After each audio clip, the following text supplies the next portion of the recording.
வணக்கம் நண்பர்களே, நான் உங்கள் பகத் பேசுகிறேன். ஸோ இன்றைக்கி என்ன டாபிக் அப்படின்னா, டிஎன்பிசி அனௌன்ஸ் பண்ணியிருக்கிற 2025ஆம் ஆண்டுக்கான கம்பைன்ட் டெக்னிக்கல் சர்வீஸோட இன்டர்வியூ அண்டு நான் இன்டர்வியூ போஸ்டிங்கோட GS 100 கொஸ்டின் கிளாஸை பற்றி தான் நம்ம பார்க்க போகிறோம்.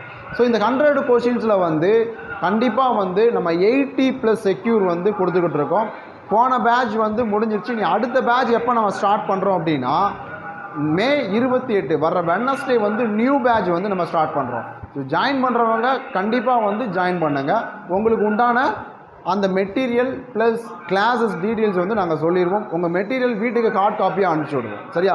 ஃபஸ்ட்டு எப்படின்னா, இன்டர்வியூ போஸ்டிங்கோ நான் இன்டர்வியூ போஸ்டிங்கோ வேக்கன்சி கம்மியாக இருக்குது அப்படின்றதுனால நம்ம என்ன பண்ணலாம், அப்ளை பண்ணாமல் இருக்கக்கூடாது. ஏன்னா லாஸ்ட் இயர் ஒரே ஒரு வேக்கன்சி நம்ம ஒரு டிபார்ட்மெண்ட்டில் ஒரு வேக்கன்சி, அதை நம்மளோட ஸ்டூடெண்ட் தான் கிளியர் பண்ணி எடுத்தாங்க. அப்போ ஒரு போஸ்டிங் போட்டாலும் அந்த ஒரு போஸ்டிங் உங்களுக்கு உண்டான போஸ்டிங் அப்படின்றத இந்த இடத்துல நம்ம தெளிவாக சொல்லிக்கிறோம். சரியா? ஸோ அதன்படி பார்த்தோம்னா GS 100 கொஸ்டின்ஸ் கிளாஸ் எப்படி இருக்கும் அப்படின்னா, மொத்தம் ஃபஸ்ட்டு யூனிட்டில் சயின்ஸ் மொத்தம் 5 மார்க்குடாமா. அந்த 5 மார்க்கில் ஃபிசிக்ஸ், கெமிஸ்ட்ரி, பாட்னி, சுவாலஜி. சரியா? ஃபிசிக்ஸ், பாட்னி, சுவாலஜியில் எல்லாத்துலேயும் ஒவ்வொரு கொஷின் கேட்டு, சுவாலஜி பார்த்தீங்கன்னா உங்களுக்கு 2 கொஷினாக கேட்கலாம். சப்போஸ் சுவாலஜியில் கேட்கல அப்படின்னா கெமிஸ்ட்ரியில் ஒரு கொஷின் எக்ஸ்ட்ரா கேட்கலாம். சரியா? ஸோ யூனிட் 2ல் அதே தான், ஜாகிரபி 5 கொஷினு. அதில் டிகிரி ஸ்டாண்டர்ட் மெட்டீரியல், உன் வீட்டுக்கு நான் ஒரு மெட்டீரியல் அனுப்பிச்சிருப்பேன், அந்த மெட்டீரியல் ப்ளஸ் 10th புக்கு, அப்புறம் நான் எடுத்துருக்க கின்ஸை வச்சு உங்களுக்கு கிளாஸ் எடுப்போம். சரியா? ஸோ இதில் இருந்தால் மெஜாரிட்டியான கொஷின்ஸ் வருது. 5 கொஷின்னா பரவாயில்ல, 3 to 4 கொஷின் நீ அட்டன் பண்ணாலே போதும். ஆனால் இங்கே தான் டஃப் கொடுப்பாங்க. எப்படின்னா, படிக்காத ஸ்டூடெண்ட்டுக்கும் படிக்க ஸ்டூடெண்ட்டுக்கும் இதை யார் ஸ்கோர் பண்ணுறாங்களோ அவங்க தான் முன்னாடி வருவாங்க. அந்த ஒவ்வொரு மார்க்கும் வேல்யூபுள்ன்றது இங்கே தான். யூனிட் 3ல் ஹிஸ்ட்ரி மற்றும் ஐஎன்எம், இதில் 10 கொஷின் வரை கேட்குறான்ப்பா. இந்த 10 கொஷினில் ஹிஸ்ட்ரி 4, ஐஎன்எம் பார்த்தீங்கன்னா 6 கொஷின். ஹிஸ்ட்ரி 4 அப்படின்னா நமக்கு மெட்டீரியல், நான் உனக்கு வீட்டுக்கு அனுப்பிச்சல அந்த material plus 6th, 7th, 11th இதெல்லாம் கவர் ஆயிரும். ஐஎன்எம்மில் பார்த்தீங்கன்னா 10th, 8th, 12th ப்ளஸ் உனக்கு வீட்டுக்கு அனுப்பின மெட்டீரியல். ஸோ இது முடிச்சுட்டு ஒரு டெஸ்ட் போட்டு அந்த டெஸ்ட்டை கம்ப்ளீட் பண்ணால் யூனிட் கவர். இதை தாண்டி இந்த யூனிட் முடிஞ்சிருச்சா, இந்த யூனிட் முடிஞ்சவொடனே ஹிஸ்ட்ரிக்கு ஐஎன்எம்முக்கு 2010 இது வரைக்கும் கேட்ட ஓல்டு கொஸ்டின் பேப்பர் ஒன்று அனுப்புவோம். அதையும் மக்கப் பண்ண வைப்போம், அதையும் கிளாஸ் எடுப்போம். சம்டைம்ஸ் அதை படிச்சிடும். அப்போ டோட்டலாக இது மாறிடுச்சு. இதுக்கும் அதே மாதிரி ஓல்டு கொஸ்டின் பேப்பர் வரும். சயின்ஸுக்கு அதே மாதிரி ஓல்டு கொஸ்டின் பேப்பர். ஒவ்வொரு யூனிட் முடியும் போதும் ஓல்டு கொஸ்டின் பேப்பர் வேறு உங்கள் கைக்கு வரும். அதையும் கிளாஸ் எடுத்து மக்கப் பண்ண வைப்போம். சரியா? ஓகே. அடுத்து பாலிட்டி. இந்த பாலிட்டியை பார்த்தீங்கன்னா, பாலிட்டி நம்ம இதை விட வேறு எங்கேயுமே பெஸ்ட்டாக தரமாட்டாங்க. சரியா? ஸோ அதனால் பாலிட்டி எல்லாத்துக்கும் தெரியும். நம்மளை 15 கொஸ்டின் எப்படி அடிக்க வைக்கிறத, table, article, part, amendment, 12th, 11th and 10th. So இந்த படி போவோம். அப்புறம் 6 to 9th ஒரு 1 வேர்டு. சரியா? ஒன்லைனில் கிளாஸ் எடுத்து உங்களுக்கு ஸ்கோர் பண்ண வைப்போம். டெஸ்ட் நமக்கு கம்பல்சரியாக வரும்டாமா. அதெல்லாம் முடிச்சுட்டு இதுலேயும் 2010 to 2022 வரைக்கும் உள்ள 24 வரைக்கும் உள்ள ஓல்டு கொஸ்டின் பேப்பர் குரூப்பில் போட்டு இதையும் ஒரு பார்த்துட்டோம் அப்படின்னா அந்த 15 மார்க்கும் நமக்கு செக்யூர் ஆகிரும். அதுக்கப்புறம் யூனிட் 5ல் economic and Tamil Nadu development. Economic and Tamil Nadu டெவலப்மெண்ட்டில் எக்கனாமிக்ன்றது நம்ம ஆல்ரெடி ஓல்டு சிலபஸில் இருந்து தான். தமிழ்நாடு டெவலப்மெண்ட்றது யூனிட் 8ல் இருந்த கொஷினை தூக்கி என்ன பண்ணிட்டாங்க, இங்கே சேர்த்துருக்காங்க. அதனால் இதுக்கு நமக்கு 10th, 12th, 6 to 9th இதை மட்டும் படித்தா போதும். 11th தான் GST பற்றியும் திட்டங்கள் பற்றியும் பல்நோக்கு திட்டங்களை பற்றியும் தெளிவாக இருக்குது, திட்டக்குழுவை பற்றி இருக்குது. ஸோ அதனால் 11th அதை டெஸ்ட் முடிச்சு, தமிழ்நாடு டெவலப்மெண்ட் கவர்மெண்ட் மெட்டீரியல் தான் ஃபஸ்ட் மெட்டீரியல்.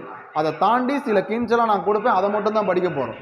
சரியா? ஸோ அடுத்து பார்த்தோம்னா Tamil Nadu history and Tamil society அப்படின்ற ஒரு டாபிக். இதில் தேவிரா புக்குன்னு ஒரு புக் இருக்குது, தமிழ் பண்பாட்டு இலக்கியம் ஒரு புக் இருக்குது. அதுலேருந்து கின்ஸ் எடுத்து ப்ளஸ் கவர்மெண்ட் மெட்டீரியலையும் வச்சு நடத்தி இது வரைக்கும் நாங்கள் நிறைய ரிசல்ட் காமிச்சிருக்கோம். கொஞ்சமாக படிக்கணும், அதிகமாக ரிசல்ட் வாங்கணும். ஏன்னா இந்த 2 யூனிட் 40 மார்க்கு. ஆனால் இதுக்காக 2 பெரிய பெரிய புக்கெல்லாம் படிச்சுக்கிட்டு இருக்கக்கூடாது. ஈஸியாக ஒரு மெத்தடாலஜி இருக்கும், அந்த மெத்தடாலஜியை ஃபாலோ பண்ணி நம்ம ஸ்கோர் பண்ணணும். இதை தாண்டி மேக்ஸ் 25 கொஸ்டினில் ஆப்டிடியூட் 15, ரீசனிங் 10. இது வெரி சிம்பிள். மொத்தமே 8 டாபிக் பவர் பண்ணோம் அப்படின்னா 15 ஆப்டிடியூட் போட்டுடலாம். இந்த ரீசனிங் அப்படி தான். இதே இது ஓல்டு கொஸ்டின் பேப்பர்னா, ஃபார் எக்ஸாம்பிள் இதில் எப்படி சார் ஓல்டு கொஸ்டின் பேப்பர்னா, இன்றைக்கி நம்பர் சிஸ்டம் நடத்துகிறோம் அப்படின்னா நம்பர் சிஸ்டம் கம்ப்ளீட் பண்ணிவிட்டு இது வரைக்கும் கேட்ட நம்பர் சிஸ்டத்தில் உள்ள ஓல்டு கொஸ்டின் பேப்பர் ஒரு PDF குரூப்பில் போடுவோம். அதை டிஸ்கஷன் பண்ணி அதையும் முடிப்போம். அப்புறம் LCM, HCF அப்படின்னா LCM, HCF கம்ப்ளீட்டாக உங்களுக்கு நடத்தி முடிச்சு உங்கள் மெட்டீரியல் உள்ள மாதிரி அதுக்கு ஓல்டு கொஸ்டின் பேப்பர் குரூப்பில் போட்டு அதையும் படிக்க வைப்போம். ஸோ அப்போது ஒரு டாபிக் ஒரு ஓல்டு கொஷின் பேப்பர் கம்ப்ளீட் பண்ணாலே மேக்ஸ் ஃபுல்லாக ரீசனிங் ஃபுல்லாக கவர் ஆயிடும். ஸோ இது மாதிரி உங்களை படிக்க வச்சு plus Tamil eligible test 100 question, இது 100க்கு 40 எடுத்தால் செக்யூர். அழகாக வந்து OMR மெத்தட்லேயே நாங்கள் போட வச்சுருவோம். இருந்தாலும் தமிழ் எலிஜிபிள் டெஸ்ட் கிளாஸ்னு ஒன்று எடுப்போம், அந்த கிளாஸும் போடும். கிளாஸ் இது மாதிரி தான் உங்களுக்கு கிளாஸ் எடுத்து நாங்கள் 100 மார்க்குக்கு 80 கொஷின் வந்து டார்கெட் பண்ணுறோம். ஒரு கொஷினுக்கு 1.5 மார்க்கு, சரியா? அப்போ 80 கொஷின்னா நீங்களாம் பாஞ்சிட்டா 120 கொஷின்ப்பா. நீ 120 மார்க் போட்ட அப்படின்னா கண்டிப்பாக வந்து செக்யூர் ஆயிடுவேன். கண்டிப்பாக 120 மார்க் நான் உனக்கு போட்டு தந்துடுவேன், நீ பயப்படாத, சரியா? அதை தாண்டி பார்த்தீங்கன்னா கிளாஸ் எப்போ ஸ்டார்ட் ஆகுதுன்னா 28 மே 2020 வர வெட்னஸ்டே வந்து கிளாஸ் ஸ்டார்ட் ஆகுது. அப்போ டைம் பார்த்தீங்கன்னா 4:30 to 6:30, அதுக்கப்புறம் 9:30 to 10:30 இது வந்து டிஸ்கஷன் கிளாஸு. அப்புறம் 12 o'clock ஒரு கிளாஸ் இருக்குடாமா, அது குரூப் ஸ்டடிக்கு உண்டான கிளாஸு. அப்புறம் evening 8:30 PM, evening 8:30 to 9:30 Tamil அல்லது மேக்ஸ் கிளாஸ் ஏதாவது ஒரு கிளாஸ் இருக்கும். ஸோ இது மாதிரி தான் கிளாஸ் டேக்கன். ஃபீஸ் வந்து பார்த்தீங்கன்னா ஓல்டு ஸ்டூடெண்ட்னாலும் சரியா நியூ ஸ்டூடெண்ட் அந்த மாதிரி தான் 7,000 ஆமா. ஃபோன் நம்பர் பார்த்தீங்கன்னா 9790521874. ஜிபே நம்பர் இதே நம்பர் தான் 9790521874. இந்த ஓல்டு ஸ்டூடெண்ட் வந்து பார்த்தீங்க அப்படின்னா நம்ம ஆல்ரெடி படிச்சிட்டோம் அப்படின்ற மண்டக்கணத்தில் இருக்காத, கண்டிப்பாக வந்து போன பேட்சுக்கு இந்த பேட்ச் வந்து நீ வந்து ஒரு 2 கொஷினோ 3 கொஷினோ அதிகம் போடணும். அப்போ என்ன பண்ணணும், போன பேட்சில் சப்போஸ் யாராவது மிஸ் பண்ணியிருந்த, யாராவது எங்கேயாவது மிஸ் பண்ணியிருந்த பழைய JDO ஸ்டூடெண்ட்டாக இருந்த அப்படின்னா ஒரு கடைசியாக இருக்கிற 5 GS கொட்டி தான் உனக்கு தீர்மானிக்கும். அதுக்காக நீ ஜாயின் பண்ணணும்.